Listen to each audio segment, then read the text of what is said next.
ont travaillé pour la première phase. La première phase, c'était quoi? L'enrôlement. Ils étaient payés. Il y a des agents des terrains, il y a les temporaires, il y a ce qu'on peut appeler les journaliers, il y a également les agents de la CENI. Tout le monde touche son salaire sans difficulté aucune. C'est pour cela, pour revenir à ce que mon frère Jérémy a dit, nous dans l'opposition, lui de PES, nous on ne faisait pas seulement les bruits, on proposait des solutions. Quelle était la première proposition que l'avez-vous faite? C'est pour cela, quand nous regardons tout ce qui se passe dans ce pays, tous les indicateurs démontrent que nous avons connu un premier ministre très faible, très incompétent. Non, on ne peut pas tomber dans ça. Non, écoutez, je n'ai pas cité les noms. Je n'ai pas cité les noms. Nous avons connu un premier ministre très faible et très incompétent. C'est pour cela. Et d'ailleurs, écoute-moi, lui, il avait hérité par rapport interdit d'organiser les débats où on cite les candidats. Non, je n'ai pas cité les candidats. Je n'ai pas cité les candidats. J'ai dit ceci. Je n'ai pas cité les candidats.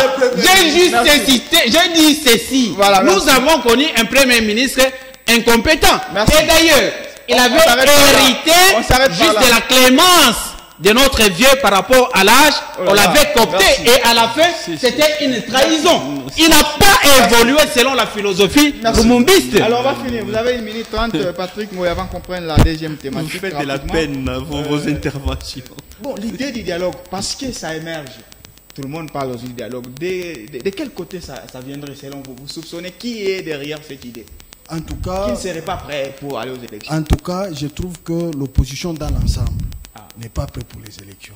Vous allez vous rendre compte que s'il faudrait citer quelques candidats de l'opposition, il y a les candidats qu'on a dit, ils seraient candidats. Donc cela veut dire qu'il n'est pas prêt pour ces élections. Si on l'a envoyé au plateau pour déclarer que son candidat, son leader, serait candidat pendant que déjà il a déposé sa candidature. Heureusement, vous l'avez repris parce qu'il ne sait même pas que mon leader a déposé sa candidature. C'est ça. Oh là là. Monsieur, informez-vous. Il est candidat parce que s'il aurait déposé, je vous comprends. il est candidat, mais il attend la liste définitive. Mais quand on dit il serait candidat. Il est candidat, monsieur. Je n'étais pas nuancif, j'ai été affirmatif. Non, c'est pas. Non, vous m'avez mal compris. Il sera. Vous avez mal noté, monsieur. Candidat. Donc on comprend. Vous êtes tout près de moi, mais vous ne m'écoutez pas. Voilà, mais pour les autres, nous parlerons sur les autres pendant que les autres se préparent aux élections et ils partent chercher les joueurs à côté pour le mettre. Les autres, les comédiens, pour le mettre. Mais vous connaissez celui qui a l'habitude d'aller prendre des joueurs, les amener dans la politique. Vous voyez, celui-là, il est prêt pour affronter les élections. Non plus. Si on prend l'autre, il va vous présenter sa femme mineure. Oh non, bon, voilà, ma femme est telle que, très belle, tout ça, incompétente. Vous sentez que les gens de l'opposition, ils ne sont pas prêts pour les élections. L'autre vous dira encore d'autres conflits. Vous allez vous rendre compte qu'au sein de l'opposition, il n'y a même pas cette leadership. Il n'y a même pas une vision. C'est alors que vous allez vous rendre compte qu'ils commencent maintenant à prétendre chercher le chemin le plus court. C'est les dialogues. Mais cependant qu'il n'y a pas moyen qu'il y ait dialogue aujourd'hui. Pourquoi? Parce que tout est fin prêt. Pourquoi il reste maintenant le processus? Cela veut dire l'opération des votes et les dépouillements. C'est fini. Merci. Et nous avons le président élu démocratiquement. Merci. Du point de vue financement. Non, rapidement, oui. Non, accordez-moi le temps comme les autres. Du point de vue financement, nous savons que le gouvernement a un plan. Comme on a toujours dit, nous sommes dans une démocratie. Mais si quelque chose dérange certaines personnes par rapport à ce processus, au sein de la CENI, il y a une loi organique, nous savons comment faire et ils savent comment interpeller, comment bloquer quelque chose ou interpeller certaines personnes qui travaillent au sein de la CENI. Merci. On va prendre l'autre thématique. Je crois que chacun a respecté les 2 minutes. Merci beaucoup. Merci bien. On garde les mêmes déroulés. On commence toujours par le premier. Apparemment, il va se fatiguer parce qu'il a 6 minutes après lui. Alors, l'RDC qui amorce donc son 4e cycle. Et ça, c'est l'avis de beaucoup d'experts. Lors du premier, il y avait beaucoup d'espoir. On s'est dit, voilà, enfin, on aura les politiciens démocratiquement élus qui vont cette fois appliquer les programmes sociaux pour les peuples. Mais 4 cycles après, il semble que les tableaux sont sombres. Je vais parler des pas d'accès à l'eau potable et à l'énergie électrique pour la majorité des Congolais, pas d'infrastructures routières adéquates jusqu'ici, pas de logements sociaux, pas de soins adéquats. Alors, comment commentez-vous justement l'action politique des gouvernants plutôt, alors que notre pays va bientôt vivre son 4e cycle? Chacun aura 2 minutes et on va passer aux conclusions d'1 minute, donc 3 minutes pour chacun. On commence avec vous, maître Alain Kazadi. 4e cycle bientôt. Comment vous commentez l'action de vous politiques depuis 2006? Je trouve que nous sommes une jeune démocratie, j'ai toujours dit ça. C'est notre 4e fois que nous allons expérimenter le processus électoral. Mais je trouve un peu votre commentaire sur les tableaux sombres que vous avez peints, surtout que depuis on est au pouvoir, je me pose la question, est-ce que Jean-Claude n'est pas devenu quelqu'un de l'opposition? Peut-être qu'il garde encore sa position de journaliste. Parce qu'à côté de vous, vous avez notre ami qui était des sociétés civiles, qui brusquement un matin comme ça brandit aujourd'hui du côté opposition parce qu'il n'a pas retrouvé son compte. J'aime dire, nous sommes une jeune démocratie. Chaque fois que nous aurons des élections, nous aurons toujours des contestations parce qu'on n'est pas encore habitué à ces... On n'est pas 100% habitué. La première fois, nous avons tenté.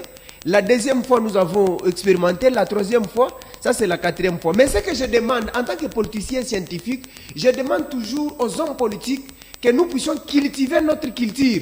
Nous ne pouvons pas, au 4e cycle, avoir les mêmes problèmes que nous avions eu au premier cycle ou bien au deuxième. Donc, si nous partons pour la 4e expérience et que nous rencontrons les mêmes difficultés qu'on a connues aux phases de lancement, il y a un problème de classe, il y a un problème de la maturité des politiciens. Oui. Mais lorsque vous regardez aujourd'hui au niveau des projets de société, je me dis aujourd'hui avec le gouvernement de l'Union sacrée, on n'a pas fait les 100% que la population attendait, mais les bonnes bases ont été posées.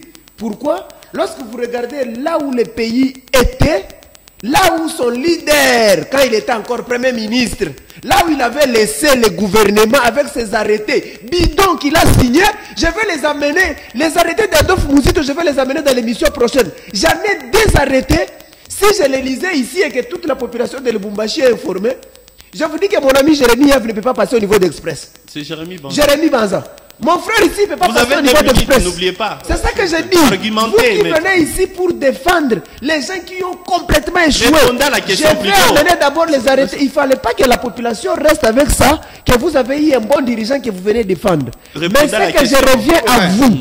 Aujourd'hui, nous avons posé, Union Sacrée, nous avions posé les bonnes bases. Nous avons plus de 6 millions à 10 millions d'enfants qui sont aujourd'hui scolarisés par l'Union sacrée.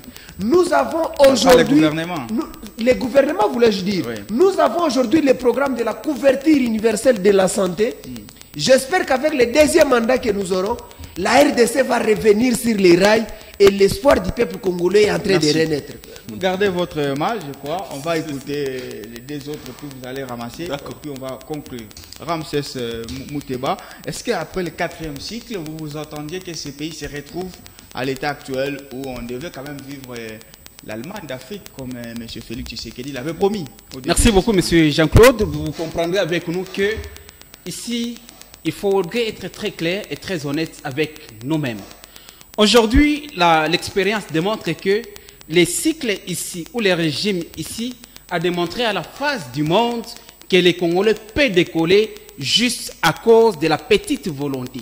Si on y mettait seulement de la volonté, nous allons décoller. Nous sommes ici avec vous, vous avez vu comment est-ce que, d'abord je prends l'ancienne configuration du Katanga, oui. Comment est-ce que les infrastructures sont posées et sont construites dans des différentes provinces, dans des différents coins, dans des différentes villes. Il suffit juste de la volonté. Aujourd'hui, certes, tel que Maître Alain venait de dire, nous sommes une jeune démocratie. Les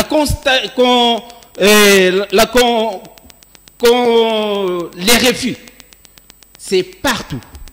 Même aux États-Unis où la démocratie bat record. Après les élections, il y a toujours des contestations. C'est pour cela, nous ne pouvons pas nous dire ou dire qu'après les élections en République démocratique, il n'y aura pas de contestation. Il y en aura, bien sûr. Mais il n'y en aura pas comme les élections passées. Pourquoi les élections passées? L'expérience démontre que la première expérience de 2006 était tout à fait différente de 2011, 2018. et aujourd'hui 2023. Et l'homme congolais est vraiment éveillé. L'homme congolais, à travers la stratégie ou la politique amenée par le président de la République Félix Antoine Tshisekedi, la gestion qui est tout à fait transparente, on sait connaître même tout ce que le gouvernement dépense et même les affectations dans des différentes institutions. Ça n'a pas empêché les détournements et les non, ça n'a pas empêché les détournements. Là, vous avez, j'ai dit, ça n'a pas empêché les détournements. C'est dans ces régimes où on sait qu'il y a détournements. Ouais. Et la clarté, la transparence dans la gestion de la chose publique. Mais les régimes passés, lorsqu'il y avait des détournements, il y avait des promotions qui détournent à l'OCC, on te donne une promotion à l'OFIDA. C'est pour cela, nous ne pouvons qu'encourager cette transformation, ces changements, parce que le développement commence par les changements. Si on ne prend pas la décision d'échanger nous-mêmes, il sera difficile de parler des transformations dans notre pays. Le président de la République a parlé de l'Allemagne de l'Afrique. Certes, nous allons y arriver. Parce que on l'a pas fait pendant 5 ans. Non, écoutez, il a dit on aura Allemagne d'Afrique. C'est-à-dire la probabilité, ce n'était pas construire l'Allemagne d'Afrique dans 2 ans, 3 ans, 4 ans ou 5 ans. Il a le deuxième mandat, c'est constitutionnel. Nous aurons l'Allemagne d'Afrique. 4 cycles après, 2006, nous avait promis, hein, on était certains enfants, 2011, 2018, 2023. Est-ce que vous pensez que les pays a suivi l'élan de ces cycles électoraux?